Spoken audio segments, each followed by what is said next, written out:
25,000 பேருங்கிறது வந்து நீங்கள் ஒரு சின்ன நம்பர் தான். இந்த வைரஸ் மாத்திரம் பரவ ஆரம்பிச்சதுன்னா க்ளவுட் பஸ்ட்னு சொல்கிறாங்களே, மேக வெடிப்பு, பயங்கரமான மழை, அது மாதிரி தான் கொரோனா எப்படி ஆச்சு.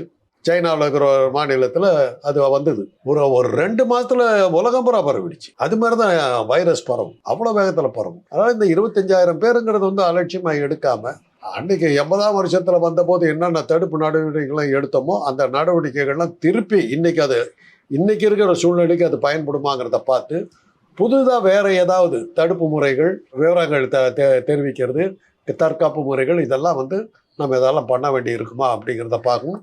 பரவுகிற முறையில் ஏதாவது மாற்றங்கள் இருக்குதா. அன்னைக்கு வந்து செக்ஸை தான் நம்ம மெயினாக வச்சோம். இன்னைக்கு செக்ஸை தவிர வேற ஏதாவது இருக்குது. அன்னைக்கு நம்ம சொன்னது வந்து செக்ஸனால பல பேரோட உடல் உறவு கொள்பவர்களுக்கு வரணும். அடுத்தது வந்து ஒரே ஊசியை பல பேருக்கு பயன்படுத்துவது. ஊசியை பயன்படுத்துறது வந்து அந்த ஊசி அந்த கம்பியில் செஞ்ச அந்த ஊசி அல்ல. அது போதைப் பொருள் பயன்படுத்துகிறவர்களுக்கு வந்து ஊசி பரிமாற்றம் பண்ணுவாங்க. இன்னைக்கு போதைப் பொருள் மிக அதிகமாக வந்துகிட்டு இருக்குது. இந்த போதைப் பொருளை பயன்படுத்துகிறவங்களுக்கு அது வந்துகிட்டு இருக்குதாங்கிறத பார்க்கணும்.